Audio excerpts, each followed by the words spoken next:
So welcome to everybody who's joining us for our Jewish Renaissance event tonight. We're just going to wait a few minutes for people to enter the Zoom, and then we'll start the program. So if you bear with us for a moment.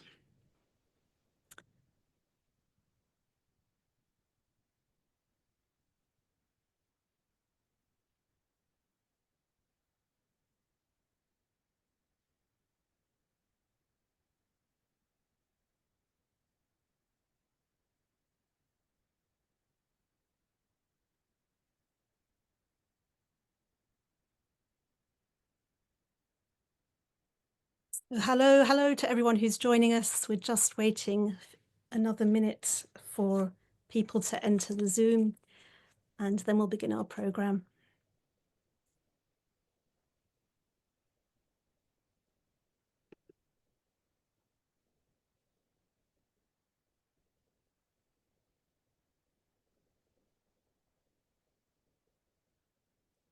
Hey, well, hello, welcome everybody.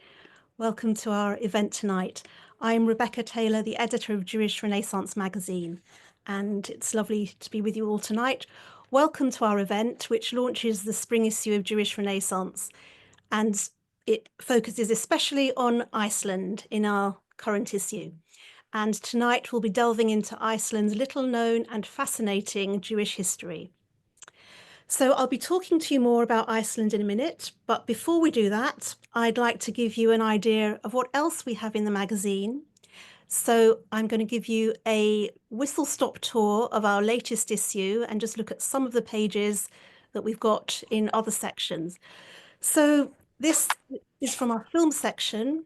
Our writer, Naomi Grin, is writing about a new film called Sabbath Queen.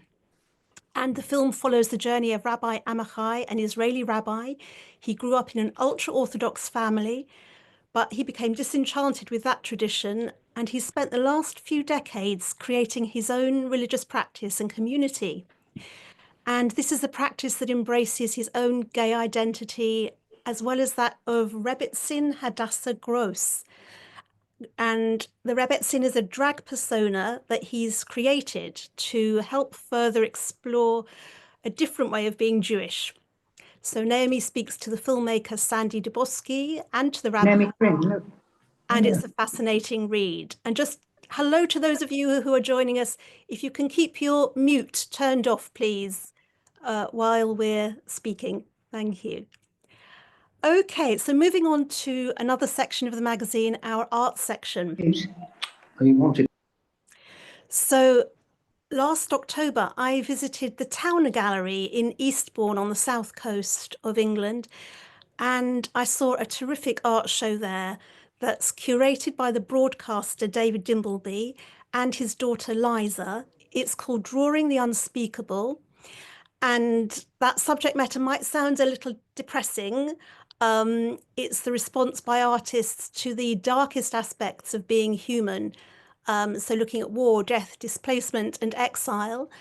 But as I found out when I met David there, when I visited and saw the show, many of the artists, and many of the artists are Jewish, such as Leon Kossoff, David Bomberg, many of these artists focus on the bonds between human beings, so family, love, and friendship.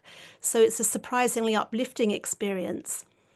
If you're interested in seeing this exhibition, which I highly recommend, JR is organising a special overnight trip to Eastbourne, taking in an exclusive tour of the show and a dinner at the gallery. And that's on Thursday, the 6th of March, staying over to Friday, the 7th of March.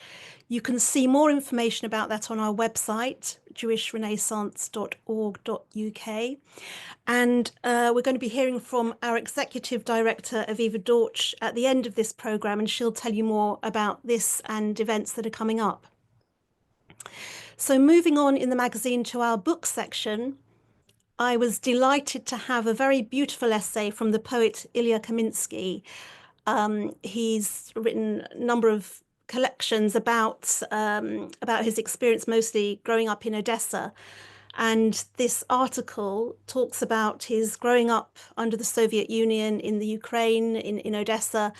And his experience of going to live in America and then returning recently to visit and setting up a charity to help children with poetry and arts, which is going on in the midst of the war, which is, as we know, just about to enter its fourth year, sadly.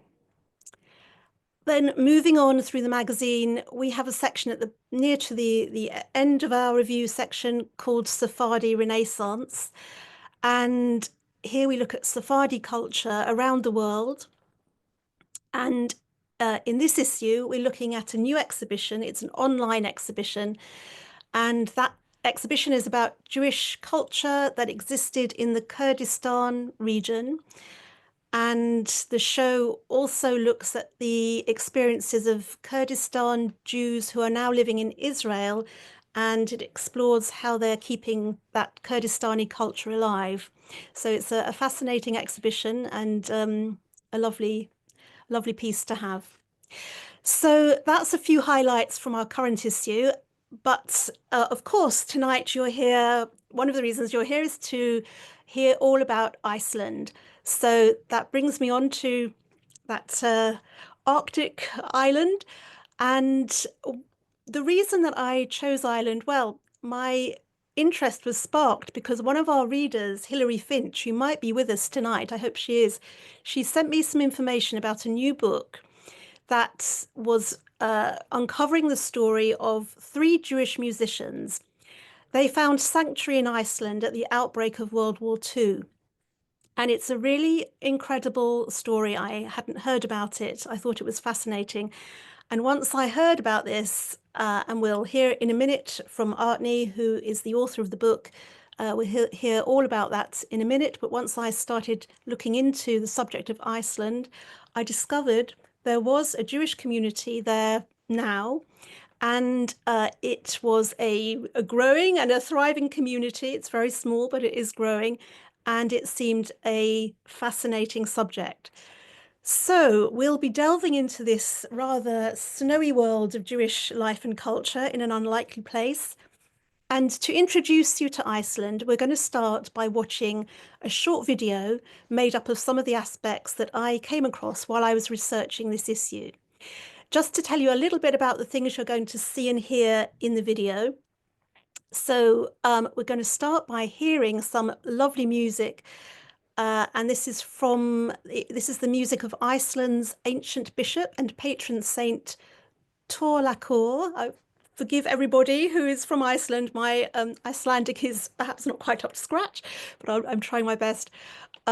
So one of the Jewish émigrés I mentioned that is in this book that I mentioned just now created a version of this ancient music that could be performed by contemporary musicians. And that was performed for the first time at Reykjavik Cathedral in 1998. So we're going to hear some of this ancient music. Then we'll also hear a song by the Icelandic singer Björk, who I'm sure you've heard of. And the music is from the film Dancer in the Dark. And the lyrics for Björk's song were written by an Icelandic writer called Sean, who we interview in the magazine. So that's the connection with Björk. But Björk is in everything, I think, especially in all of the music aspects. And I think we might hear more about that from Árni as well. So we're going to see a few photos, archive photos, and just to tell you a little bit about those. So there's one which is really interesting, which is of a Rosh Hashanah service for the US Army in Iceland, taken in 1942. We'll also see a photo of one of these, of the family, one of these émigré musician families that I've been mentioning. And then there is also a photo of Winston Churchill in Reykjavik in 1942 with Iceland's Prime Minister Hermann Jónasson. Maybe someone can correct my my pronunciation. So I'm going to be quiet now and stop talking and let you enjoy the film. Ad est festum per celebre, quae fugantur tenebrae, mentem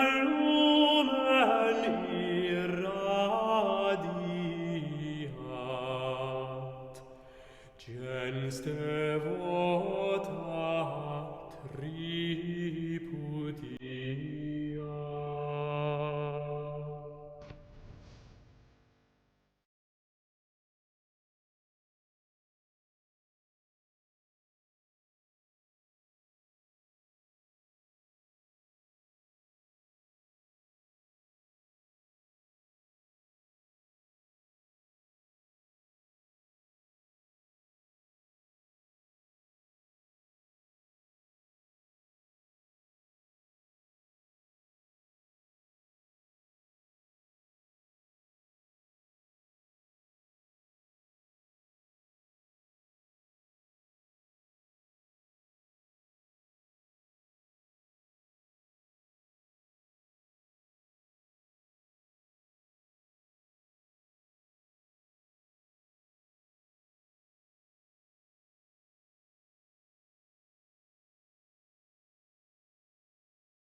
Thank you, Aviva. So there you could see the cover of our latest issue. So to tell us more about Iceland, we're joined today by a panel made up of Árni Heimir Ingólfsson, who is the author of the book, which I'm going to tell you a little bit more about, on the émigrés musicians, Sibyl Urbancic Kneihs, who is the daughter of one of these musicians and whose mother was also an acclaimed writer, and Rabbi Avraham Feldman, who's the chief rabbi of Iceland. And we're hoping to be joined by Yael, who is an Israeli. She works in the travel industry in Reykjavik, and I'll be introducing them all more fully in a moment. But let's start with Árni. So, actually, before we start, also just to remind you that while our guests are speaking, you can send in any questions to them via the Zoom comments box, and we'll put them to our guests at the end of the session. So please send in your questions and we'll ask them later. So firstly, let's go to Árni. Árni Heimir Ingólfsson is an Icelandic musicologist and pianist who has written widely on Icelandic music history, including 5 books, 3 of which have been nominated for the prestigious Icelandic Book Award. The most recent of these is Music at World's End, which has just been published in English by SUNY Press. And you might also have heard Árni talking about early Icelandic music, including the music we just heard in the video, on BBC Radio 3 fairly recently. And if you want to hear that, it's a really lovely programme. You can catch that on BBC Sounds. But let's go to Árni now and hear more about this fascinating story that you've written about. Thanks, Rebecca. Can you all hear me? Very good. I'm just going to share, first of all, it's lovely to be with you all. I'm just going to share a little bit of some photographs and things that will make this more interesting. Let's see, here we go. So this is the book that has just been issued in English. It came out in Iceland last year, and it's about 3 musicians who went into exile in Iceland, which was about the most unlikely place on earth for a musician to want to have a career in the 1930s, because it had a very short and limited tradition of classical music. 2 of them were Jewish. Heinz Edelstein was a cellist from Freiburg in Germany. Robert Abraham, or as he called himself after he moved to Iceland, he adapted his name to the Icelandic naming tradition to Robert Abraham Ottosson, was a musicologist, pianist, conductor from Berlin. And then the third one was Viktor Urbancic, who simplified the spelling of his name, again, to make it slightly more easier for Icelanders. He was not Jewish. He was married to a Jewish woman, who I'll get back to her later, and Sibyl, of course, will tell us more about her also, because Sibyl is the daughter of Victor and Milita Urbancic. He was a conductor, composer, pianist from Vienna. And these 3 musicians arrived in Iceland in the mid to late 1930s, having basically exhausted all other options of getting away from Nazi Germany and Austria. All avenues were closing. They tried to get to Denmark, the United States, South America. Nothing was working out. And really, by just an amazing stroke of luck, they were able to get to Iceland and were allowed to stay in Iceland, which was not a given thing back then, which I'll get back to in a minute. They had all been basically, their careers were at an end in Germany and Austria because of their Jewish origins, or in Urbancic's case, because he was married to a Jewish woman. I'll just talk a little bit about Edelstein, because his case was in a way typical. He was blacklisted by the Nazis for being Jewish. This is a copy of the list that the Reichsmusikkammer, the official organization, the Nazi organization of professional musicians, kept a list of all Jewish musicians who were forbidden from working in Germany at the time. And you can see Edelstein's name there, and he was fully Jewish and a cellist and music teacher, and was therefore not allowed to work, except for a while before he went to Iceland. After he'd been fired from all his regular jobs, he was allowed to perform in a symphony orchestra made up only of Jews, that was only allowed to perform for other Jewish audiences, which was organized by a group called Jüdischer Kulturbund, the Jewish culture organization. And this was basically the only way for Jewish musicians at the time to make a living in Germany. And Edelstein joined this orchestra in 1936 and performed with them. You can see them. If you can see Edelstein, he's the cellist on the far right on the photograph. They're playing in Germany in 1937. Shortly after this photograph was taken, he randomly met an Icelandic concert organizer who invited him to move to Iceland and become a cello teacher there. He tried to get to South America, it didn't work out. So he ended up going to Iceland with his family, or his family joined him a year later. So thus their lives were saved, basically. Robert Abraham he got to Denmark, tried to get work in Copenhagen. He didn't get a work permit, so he had to leave the country. Some friends of his knew some Icelandic people, and that's how he was allowed to go to Iceland. Urbancic, as Sibyl maybe will tell you more about later also, that was another sort of unusual situation, in that a friend of his from university in Vienna already was in Iceland teaching at the music school, but wanted to go back to Germany, because back to Austria, back to Vienna, because he wasn't Jewish. And so the two of them, when the other musician found out about Urbancic's predicament, they decided to exchange positions. So Urbancic, who had a teaching position in Graz in Austria, moved to Reykjavik, and his friend took his position instead. And so these three musicians end up by really just very fortuitous circumstances in Iceland. They were incredibly lucky, because Iceland at the time had a very strict immigration policy. You see there on the left, the man who you saw just a few minutes ago standing next to Winston Churchill, Hermann Jónasson, Iceland's prime minister, who was also Minister of Justice. He had basically the entire full control of immigration into Iceland. He was known for being xenophobic. He wanted Iceland to be racially pure, as he said. He wanted all Jews, the few Jews who had been let into the country, he wanted them all to be kicked out. And basically all decisions, final decisions on immigration were in his hands. We have countless letters in the National Archives in Iceland from Jews asking to be allowed to enter the country or work in the country, and most of them have his signature with a single word written in usually red pencil, like you see there: no HJ.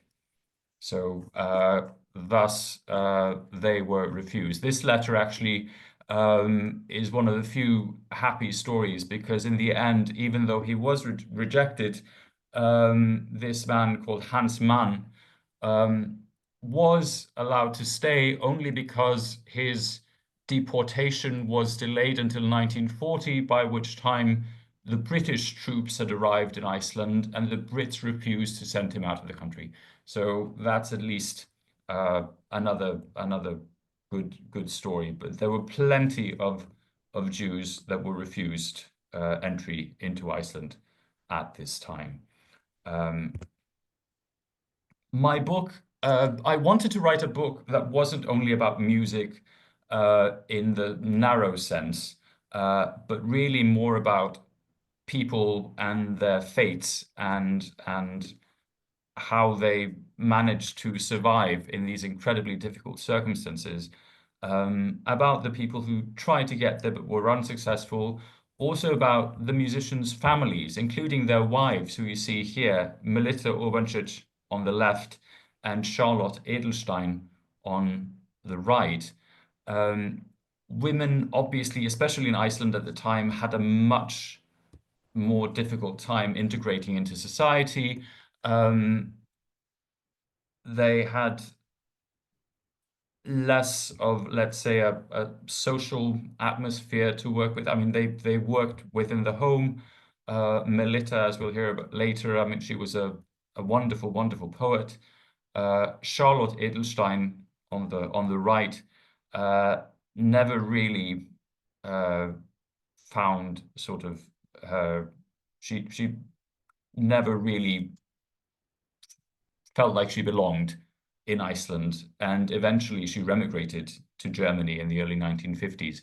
But I wanted to tell the stories sort of in a wider social sense of these musicians and the people around them and the circumstances that they were faced with. And I hope I managed to do that in the book.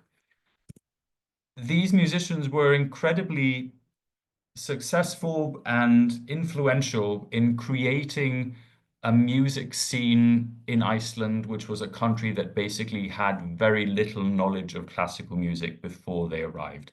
And you can say that classical music was their passport into the country, so to speak. Heinz Edelstein became, who you see there conducting a children's concert in the early 1950s, was an incredibly respected and loved teacher. He founded a music school for young children that is still being run in Reykjavik today.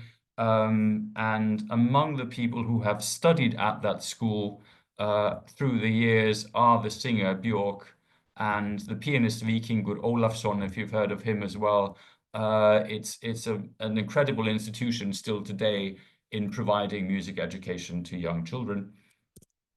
Viktor Urbancic, who you see there conducting members of the Iceland Symphony Orchestra, was incredibly influential as a conductor, both of choirs and orchestras. He led first performances in Iceland of big choral works by Bach, Mozart, and other composers like that. And Robert Abraham, who you see there rehearsing with the Iceland Symphony and his choir. These were all incredibly influential teachers, musicians, composers, conductors, scholars, who really changed the course of the Icelandic music scene and enabled Iceland to have the thriving music culture that it has today. I think their contribution is widely seen as having been absolutely crucial to that development. And I'm very pleased to have been able to tell this story in my book. I think it's an important story, not just for Iceland, but for the world to know more about these wonderful musicians. If you have any questions later on, I'd be happy to answer them. You've seen the link. You can buy the book. You can buy it as a Kindle. You can buy it as a hardcover, which is quite expensive, or you can pre-order it as a much cheaper paperback through the the US Amazon website. So yeah, that's the story. Thank you. Thank you, Árni, for bringing us that really wonderful story in your book and here with us tonight. And yes, go and have a look at the book. It really is quite an incredible story. So we're going to go now to Vienna to speak to Sibyl Urbancic Kneihs. She is the daughter of two of those people who Árni just talked about. That's Melita and Victor Urbancic. And we're going to hear about her memories of growing up in Iceland in the early 40s, really, which is probably when she can remember.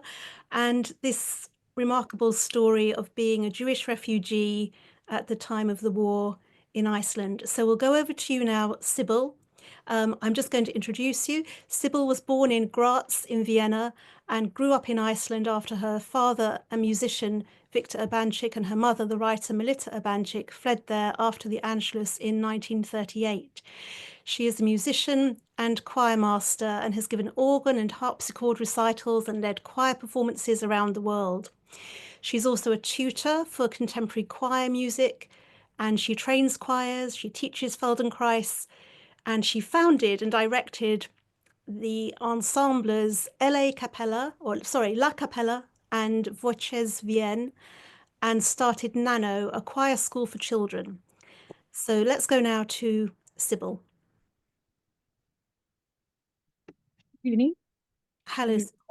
Listening. Let me see. Yeah, there it is. Thank you very much. And thank you, Árni, for talking about the book. I won't talk too much about this story since I really hope that people will get this book. I don't know what's happened. It is incredibly interesting. Can you hear me? Because this is changing around the sign for the microphone. Is it all right? We can hear you, Sibyl. Yes. That's good.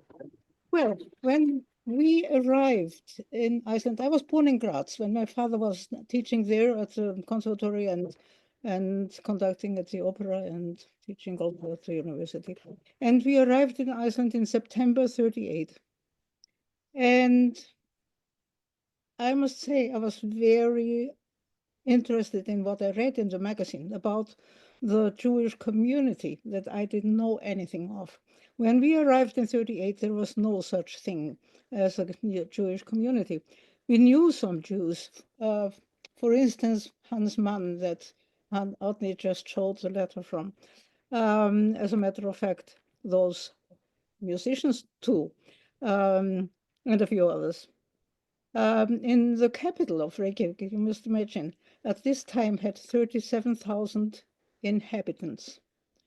Today, they are about 250,000 almost. So this was quite another life and another country, you almost can say, than it is today. So, and it was no wonder that a foreigner was something like another species. Jews or not, that wasn't the question, but Icelander or not. As a child, I soon was absolutely aware of being a foreigner. Went on the street and tried to avoid everything that would let people regard me as a foreigner. I wanted to be like the Icelandic children. On the other hand, it was a gift to grow up and to live two lives at one time, to grow up in two worlds, not to talk of growing up with two languages. They are used to stay. It's a treasure. Nobody can ever deprive you of it. But amongst people in public, no word but in Icelandic. My father was forbidden to talk to me in public, so nobody would hear that we were foreigners. Could you please show the first picture now? This is taken about a year after we arrived, or a little after we arrived in Iceland.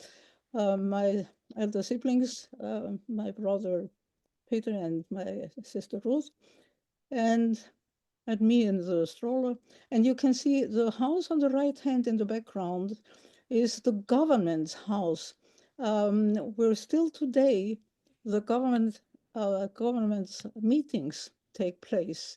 Everything around has changed completely, but the house is still there. It's a historic in a way. My mother's life changed no less than my father's in another way. Of course, she could not act. She was an actress before. She could not act on stage in a foreign language. In spite of all she did for the family, making her clothes, also for my dolls, baking, growing vegetables, she started making sculptures and teaching languages, English, French, and German. And in addition, observing the nature, flora, and weather conditions for preparing to start beekeeping in Iceland. What she actually did and succeeded with as soon as we moved from a downtown apartment to a house with garden. She also taught beekeeping and founded a society for beekeepers. But the core of her life was different. What she kept on doing from her early childhood and couldn't be without was writing poetry. Every day of her entire life. She loved to recite them to us, but also others, and by other poets. She knew thousands of poems. Thank you for changing the picture. She knew thousands of poems by heart, no exaggeration. She once counted them approximately herself.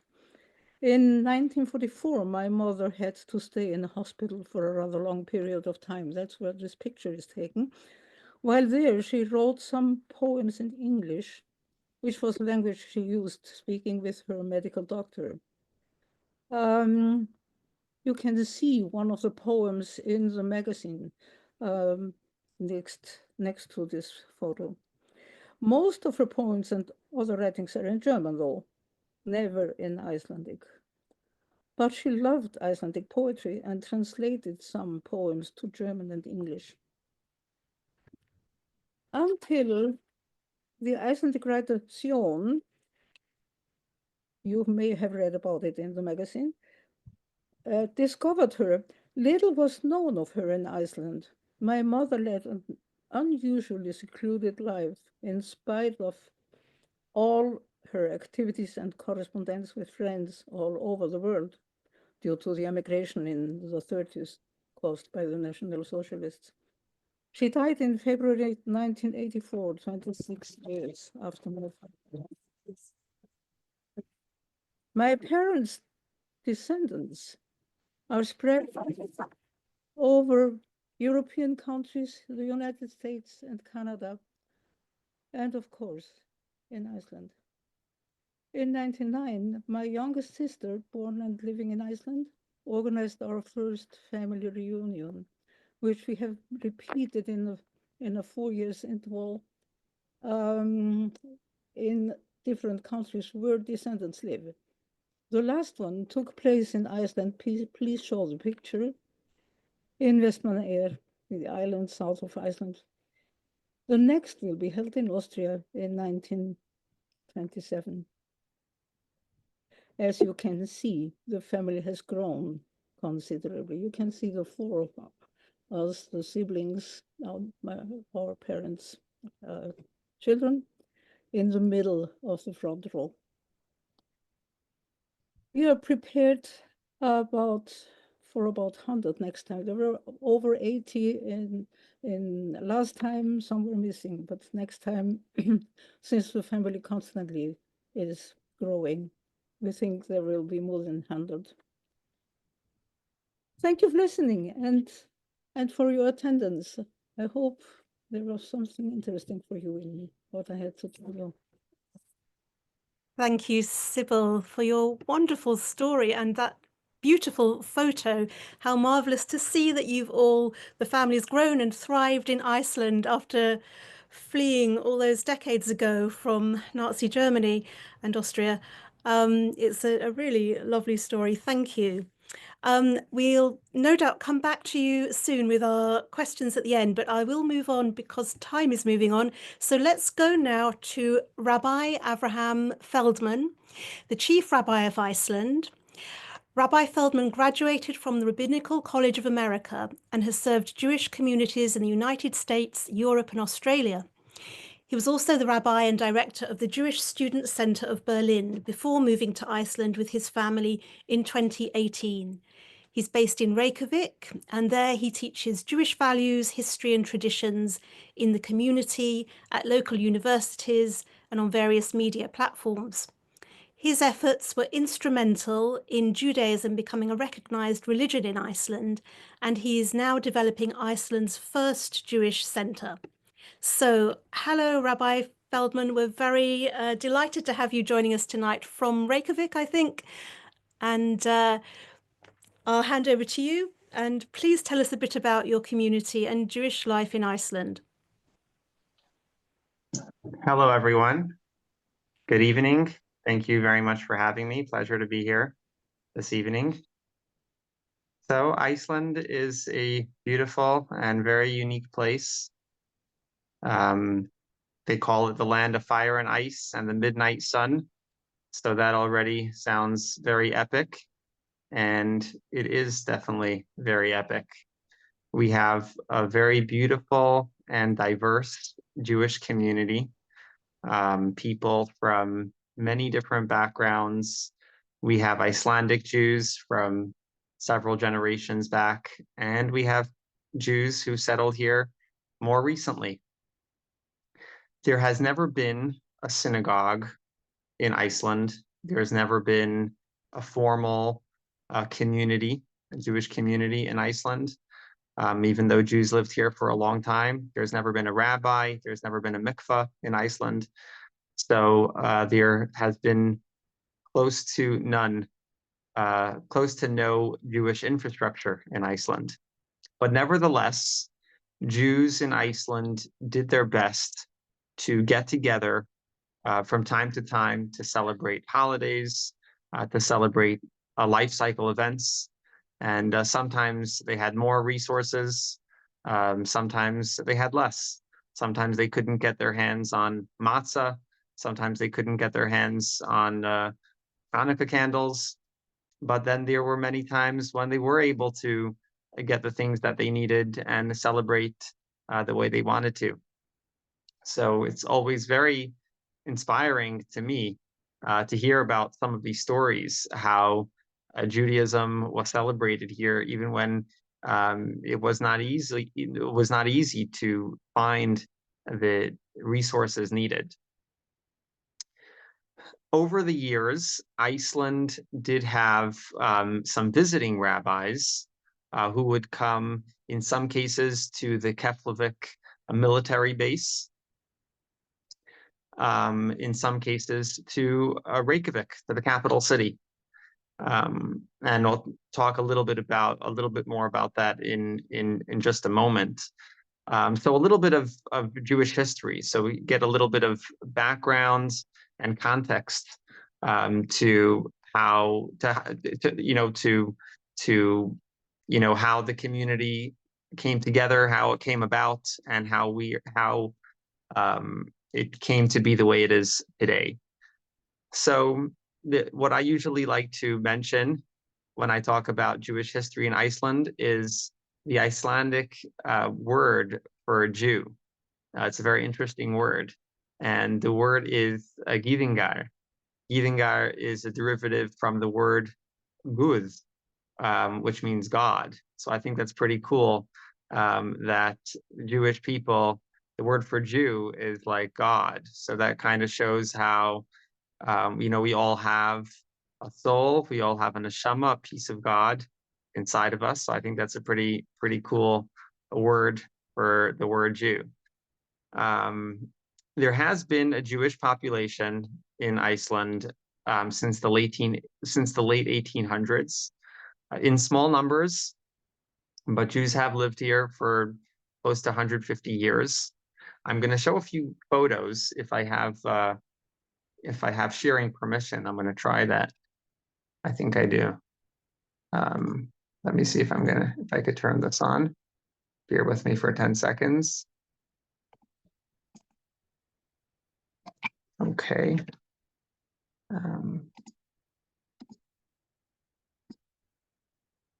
Let's see. Share.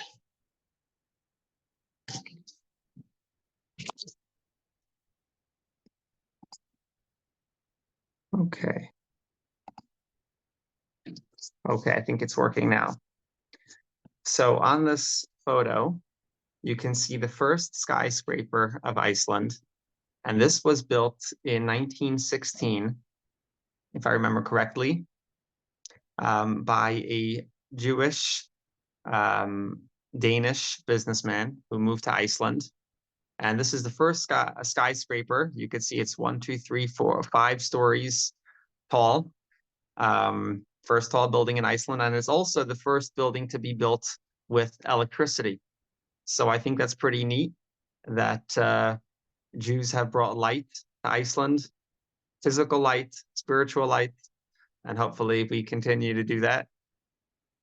I think it was about 1 year later, 1917, that this Danish businessman who settled in Iceland, his name was Fritz Nathan, he returned to Denmark, and according to the way the story is told, it's because it was too difficult to live in Iceland as a Jew because of the lack of Jewish infrastructure. So he ended up going back to Copenhagen.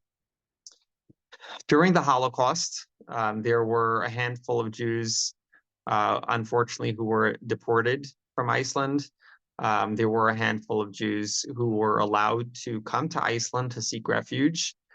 But according to our knowledge and our understanding, most of the applications for immigration, in many cases even temporary, Jews requesting to come to Iceland for just a short time while they were waiting for paperwork and visas to go to the United States. Unfortunately, in most cases, they were denied, and an artist has done research on this recently. There's been a exhibit about Jews during the Holocaust in Iceland, and some of those stories. So some have taken refuge here, but many of the stories that we're seeing are not as beautiful. Moving right along, let's see what we have next. So here you can see, this is what I mentioned earlier. There was a military base, Keflavik. For many years, it started as a British base, I think in 1940, and then in 1941, the Americans took over, and then after some time, it turned into a NATO base, but that closed in 2006. So I believe this photo is from 1941, and I believe this was around Rosh Hashanah or Yom Kippur. And here you could see another photo from the same time period. And according to the stories that we hear, there was a service in the early 1940s for Rosh Hashanah with about 500 people, about 500 Jewish servicemen were there. So that's pretty large service for Iceland. Okay, so fast forwarding a bunch of years. It was in 2017 when my wife Mushky, who is from Sweden, so in the neighborhood, she heard about the Jews of Iceland, and it was her idea to come to Iceland and to create more opportunities for Jewish life and Jewish celebration, and open the Chabad House and Jewish Center. So that was in 2017. By 2018, May of 2018, we moved here with our family. And I'd like to share with you some of the highlights, some of the notable things that happened throughout this wonderful journey. I'll move through it quickly because I think I'm running out of time, but I'm going to move quickly through some of the very notable things that happened over the last 7 years. So here you could see, this is in 2018 when we arrived. And here you could see the first time a menorah was put up on the main street of Reykjavik. This is right on Laugavegur, which is the main walking street. Here you could see another photo of the ceremony. And here you could see the mayor of Reykjavik at the time. This is 2019. And the mayor spoke beautifully, and he said, it's wonderful to have the menorah here. And he said that the menorah will be here every year going forward. So that was something very beautiful. In 2020, we had the first Holocaust memorial event in Iceland. It was a cooperation between the University of Iceland and some embassies, Polish embassy, German embassy, US embassy, and also representation from the Icelandic government, including 1 year, I believe it was 2 years ago, we had, last year, 2 years ago, we had the president of Iceland as well. And just 1 week ago, on January 27th, Mushky and I were invited to the Prime Minister's office to mark Holocaust Remembrance Day. So I thought that was very powerful to be marking that day together with the Prime Minister. In 2020, we had the completion and dedication of Iceland's first Torah. So here you could see the beginning of this celebration, and it continued down the street. We had a beautiful procession, and it was a really wonderful, wonderful celebration and wonderful experience. In 2021, Judaism became an officially recognized community and religion in Iceland. And here you could see the first wedding that was officially recognized by the state. So now life cycle events could be done by the Jewish community, by the rabbi, and it's recognized by the city, recognized by the state, because the Jewish community and Jewish religion has become officially recognized. In 2022, we acquired a property to be the first Jewish center in the history of Iceland. And it was a building about 250 square meters, about 2,500 square feet. And as you can see, not in the best shape, but we spent 2.5 years making the plans to demolish the building and rebuild a beautiful Jewish center. By the time we had all of the licenses and permits and plans, we realized that we already outgrew the space, and it just wasn't going to be big enough for all of the needs of the Jewish community. And so just 6 months ago, thank God, Baruch Hashem, we bought a wonderful building right in the center of Reykjavik, almost 9,000 square feet. And it is truly an excellent space for the Jewish Center of Iceland. It's going to be the first in history, and this is a very exciting thing that is happening right now. Yesterday, exactly yesterday, we started construction on the remodeling of some of the main rooms for the Jewish Center. Thank you. Thank you very much. Thank you, Rabbi Feldman.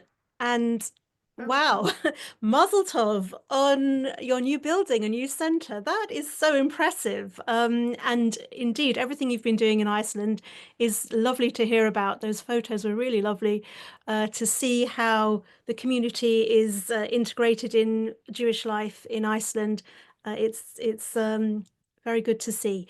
So we're going to move on now to Yael, who has lived in Iceland for the last nearly 2 decades, I think. And she is joining us from Reykjavik also at the moment. Hello, Yael. So Yael is an Israeli travel agent.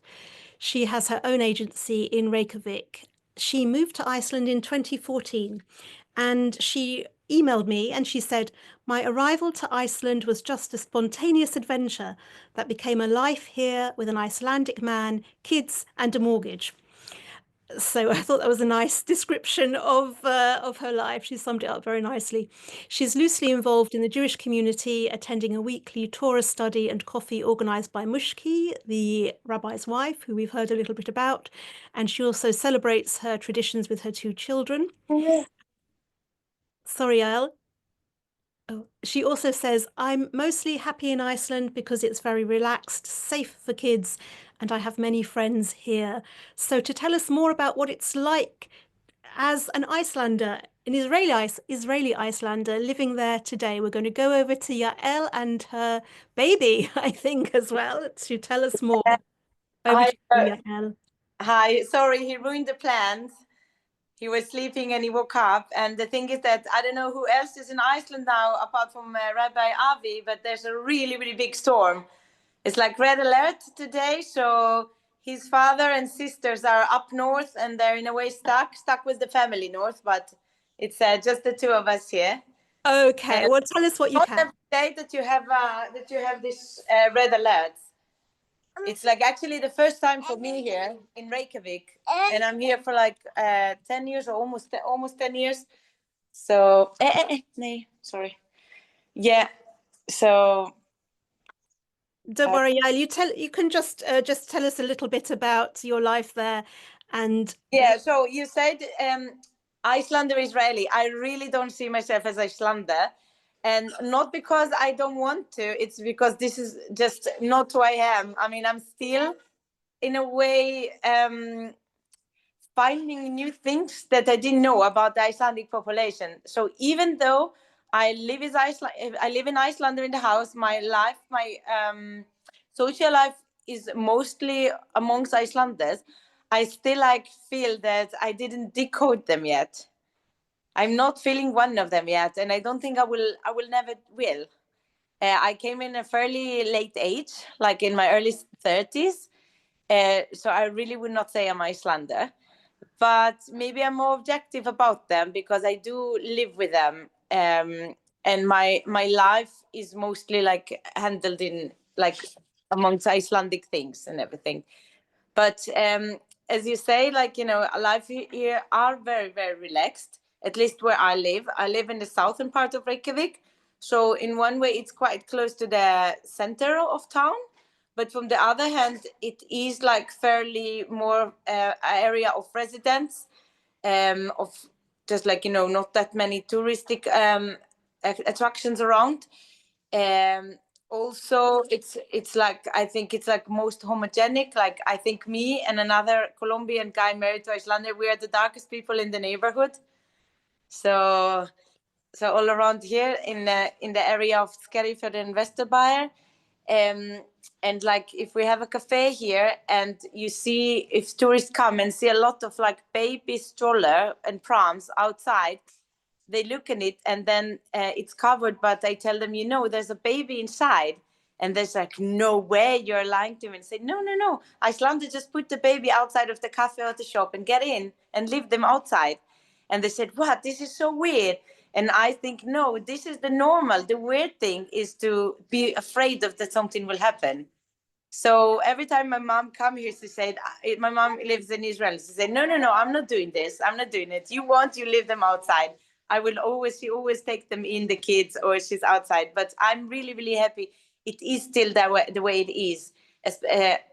At least like where I live, I do it sometime if I go downtown. So I do keep the stroller outside, but then I always keep an eye contact with it of this one. And I really hope it will continue to be safe here. I do feel like, people who haven't been in Iceland for a few years, friend of mine, and came back to visit, they said it is changed. It is changed. The Icelandic population now is like around that 17% are foreigners. And I think now, especially in the last elections that was just taken a month and a half or 2 months ago, correct me if about the actual date, anybody here remembers better. And actually all the left parties was out of the Alþingi, the Icelandic parliament. In a way, they just waste for each other voices. So they haven't been elected, and then the biggest party is like more like center left, the one that Avi and Mushky, the prime minister that Avi and Mushky met last week. She's fairly new, and she's from like the left center, and they are making now more laws of immigration, that it will be tougher. Like you talked about how it was hard for Jews to come here around the oh, hey, Loki. Sorry. Around the Second World War.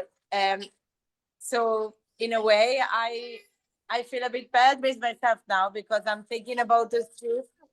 I'm sorry.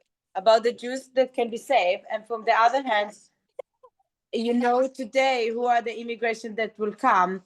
And as a Jew here, I'm afraid that if they will take more Muslims, that it became now. Here, he wants to see everybody.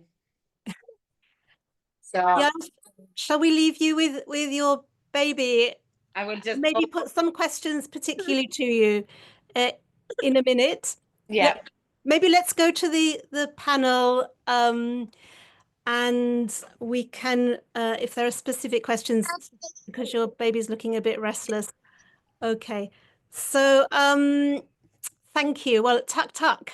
Thank you to all of our panel, and it's been really wonderful to hear from you. If you have a question for our panelists, please can you ask them now in the chat? We do have a question from Joe Goldblatt, and I can ask the question for him unless we want to spotlight him, but I think we'll go straight to, I think I'll ask it for him as time. Oh, no, there's Joe. Joe, would you like to ask your question to the speakers? Yes, first of all, congratulations, Jewish Renaissance Magazine, for another very successful event. The panel was absolutely amazing. My question is, Yael mentioned the influx of Muslim citizens in the future. What brings this worry? Has there been any historic, continuous persecution of Jews in Iceland? Or have they been very good at assimilating, like the man who built the building and utilized the first electricity? Did they assimilate quite easily, or is there a reason to be afraid? It seems strange to me because the Jewish Center is growing by leaps and bounds, thanks to the rabbi and his fabulous family. But I just wonder, is it hard being Jewish in Iceland? So for me, like, you know, I mean, look at me. I mean, Jewish is not the first thing people will think. I'm not talking about other Jews. So me personally, people usually will think I'm from Italy, from Spain, or, I mean, I'm not covering my head, so they will not assume I'm Muslim, but I'm totally look like a Middle Eastern. And the thing is that what they see here, the war is coming from two reasons. One is that there is more crime here now than there used to be. And like if they publish the numbers of people that in prison, it is most of them are not Icelander. So it's mostly not only Muslim, it's also people from Eastern Europe, especially Albania and the Balkan, because there's an organized crime that come here because of some places part of the EU. But the main thing is that they look right and left and see what's going on in Sweden, Denmark, and Norway. Now, Iceland, usually because it's such a small place and they always look up to Denmark, from one hand to look up to them, from the other hand, they always laugh about Danish people and always have a bit of grudge to them about this years that they was under the Danish crown. But they always act according to what the Danish government doing or the other Scandinavian countries doing. And Denmark now is very, very, very tough with the immigration. But it might be for Denmark too late. People say it's too late for Sweden. I'm not sure what's the situation in Denmark. I just know that I have family in Denmark from the Icelandic side, and they say that they're deporting the people that even been born in Denmark, and it's become really tough. Interject a little bit because I'm aware there's quite a lot of questions. Just to say, we don't have any of those figures in front of us, so I don't know exactly about those figures. Yeah, let's just try and keep it very specifically to the reception that the Jewish community has had, and speak about the Jewish community, and maybe are they involved in outreach programs? I think let's, So immigration, but maybe let's go to Rabbi Feldman and ask I you. would say, I will submit to say that I never been prosecuted about my Judaism by any Muslim here. The only thing is that since October 7, there are Icelandic, not a friend, but acquaintance of mine that blocked me because I was reacting to, I was responding to things she was posting in the social media about Israel. I was asking her questions, she ignored and she blocked me. The good things, there was a bit like where I live, that people told me what's going on.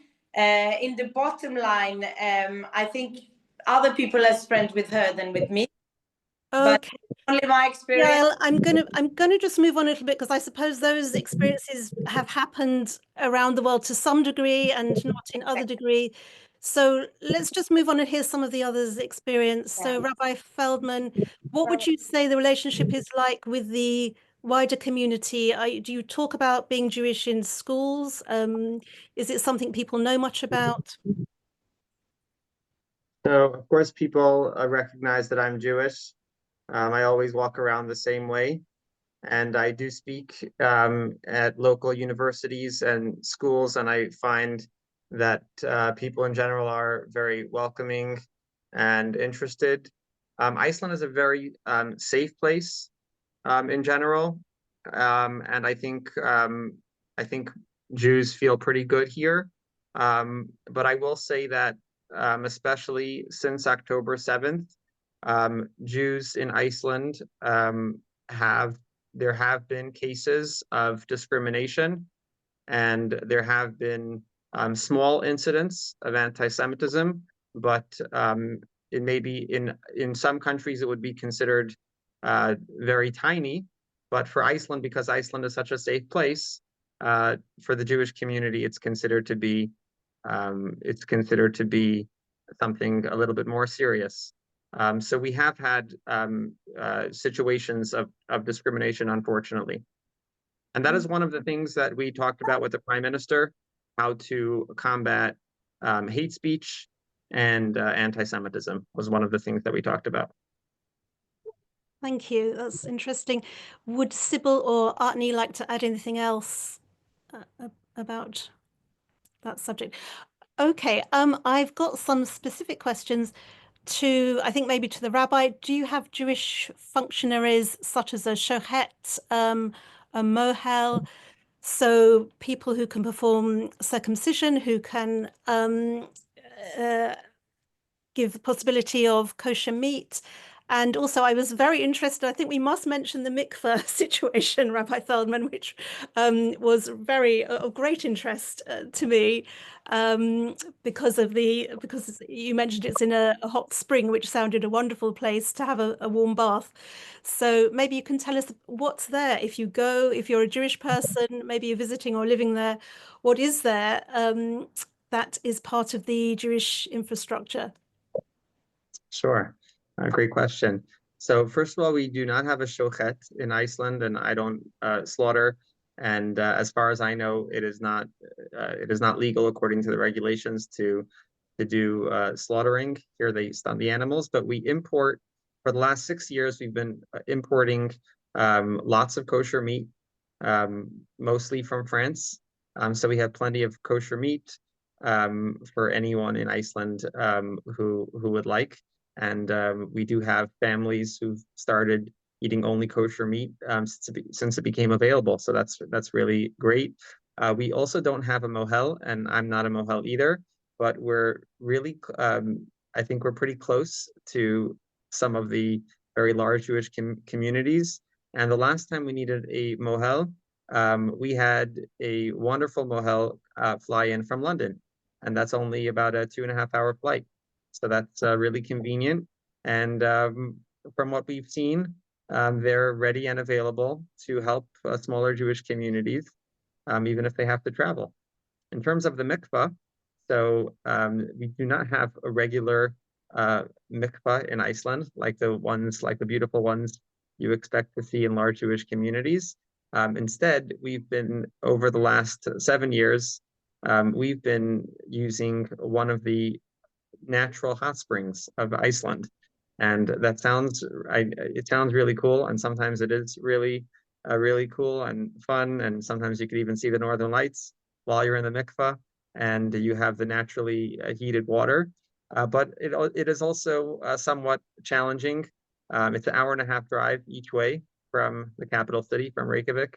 You need to take about a 5-minute hike through the mountain area, and there isn't really an indoor dressing room. So sometimes there could be strong winds or rain or snow. So sometimes you need to deal with that. But we're lucky that we have this as a possibility. But it is somewhat of a challenge, and therefore, in the new plans for the new Jewish Center, we will have a mikvah as well. It's an amazing thing to be able to have the mikvah among the glaciers. It sounds incredible. So that was a question, sorry, from Barbara and Anthony Nichols, who are there with us on the screen. Was there anything else you wanted to ask, Barbara and Anthony? We had one more question, I think, which I could ask about all of you who are in Iceland. What is the most unique and exciting part about being Jewish in Iceland? So, Yael, what's the most unique and exciting part of being Jewish for you?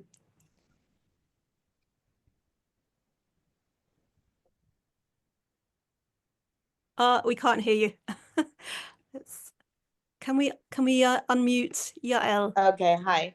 Thank you. I think the exciting thing is just to make the Icelanders excited, because it's so new to them. Like you all, I'm assuming many of you live in England, and in England there are many Jews. And here for many Icelanders, you are the first Jew they ever met. So my neighbor always wants me to call her when I make latkes. And then like I needed to give the recipe to the others. And this year in New Year's Eve, which is a family evening in Iceland. It's not like in the UK. It's a really big meal. It's a very big meal, bigger than the Christmas dinner. And all the family gathered together for many hours. And then it was also Hanukkah candle, the last Hanukkah candle.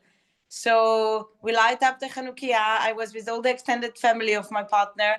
And they just I didn't have any latkes to eat because they just ate everything. It was so nice for them.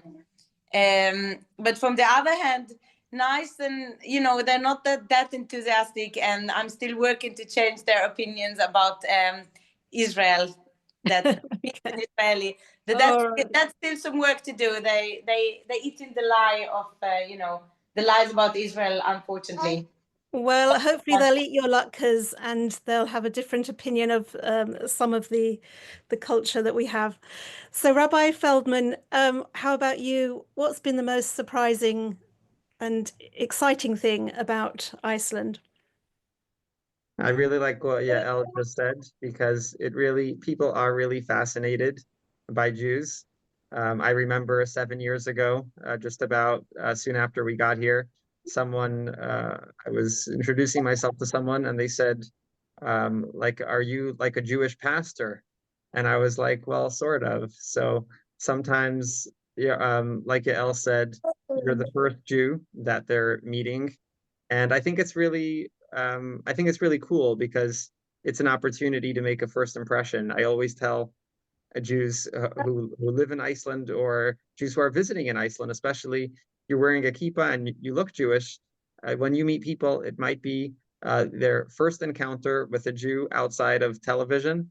And I think that's a really unique opportunity to show people what Judaism is all about, what it is to be a Jew, what it is to be connected to Israel, what it is to be an Israeli. And I think that's a very unique opportunity. Thank you. And because we're running out of time, just super quickly, one last question for Árni. What's your next project? We've got a question from Joe. It's in a way, it's kind of a continuation of this, not in terms of topic, but in terms of time, really. It's a book about the introduction of modernism and modernist music in Iceland, sort of from around 1945 to 1980. So basically the generation after these musicians that I wrote this book about, they're students mostly, actually, how they created a scene for new music and contemporary music in Iceland in the following generation. Oh, how interesting. We look forward to that. So thank you to all of our guests and to our audience and for your questions. It's been a really fascinating evening, and we've probably learnt much more than we ever knew about Iceland. And it's given us, whetted our appetite, I feel, to find out more. So you can read Árni's book, and please, if you don't have the magazine, you can get hold of our magazine on the website. But we're going to go now to Aviva Dort, our executive director, who's going to round off the evening for us. And she'll just tell you a little bit more about some of our online programs and the events that we've got coming up. Over to you, Aviva. Thank you so much, Rebecca. And thanks to all of you for an absolutely fascinating evening. We've had lots of comments in the chat for people who just found a very, very interesting and surprising event. And we're really thrilled to make all the discoveries and hear everything from Sibyl, Árni, from Rabbi Feldman and Yael. So really appreciate it. Before I advertise our upcoming events, though, what I'd like to say is we're hoping to visit. So Jewish Renaissance would like to bring a group of our subscribers to visit you in Iceland. We've got some provisional dates, and if anyone watching is interested, you can find on our website. We'll send the link around tomorrow to everyone who booked. We've got provisional dates. We're planning to go to soak in the Blue Lagoon, to see the Northern Lights, visit the geysers and the Golden Circle, and also hopefully visit the Jewish community and maybe even hear some of the music that has been talked about and learn a little bit more about Sibyl's parents and the other émigrés' history. So we will keep you updated, but if you would be interested in coming in person, please do fill out the form. And if there's enough interest, then Rebecca and I will be in touch with Rabbi Feldman and try to make a trip happen. So we'd look forward to seeing you there. But other things coming up that cover less distance. We have in a few weeks' time, a couple of weeks' time, an event on European Jewish country houses. There's a new book coming out, and we're going to join by its editors and also by the former director of the Max Lieberman House, that wonderful artist, to talk about all these Jewish country houses in Europe and what has happened to them, particularly post-war. We also, as Rebecca mentioned earlier, we're going to do an overnight trip to Eastbourne to see the Drawing the Unspeakable exhibition with David and Eliza Dimbleby curated. And also the reason we're doing it over 2 days is part of the exhibition is a film showing of William Kentridge films. So we're going to be screening some of William Kentridge, the amazing South African Jewish artist's animations, and having a talk about his work as well. We also have a tour planned of the East End of Shoreditch. So we'll be exploring a reconstruction of a Jewish tenement flat in the Museum of the Home, and learning about Jewish furniture makers. So do come with us to Shoreditch. And just to pick up on the music theme of tonight and the Holocaust theme, we are having an evening event at the Barbican in March, called Kind of Haunting. It is the premiere of a new composition by Michael Zev Gordon, together with Marianne Hirsch, the academic on post-Holocaust memory, and Jacqueline Safra, the poet. They've together created a new piece that will be performed in honor of the 80th anniversary. And there will also be a program of other Holocaust music by émigré musicians. So the Britain Symphonia will be playing, and it should be a fantastic evening. And everyone involved will be giving a private post-show talk for the Jewish Renaissance group who go. So I hope we'll either see you online for European Jewish country houses, or we'll see you at one of these events, or indeed at Jewish Book Week, where we are co-sponsoring several of the panels and talks there. But thank you again. Thank you to all of you in the audience, and a huge thank you to Rebecca for chairing tonight. And Yael, Árni, Sibyl, and Rabbi Feldman. Good night. Thank you. Good night, everybody.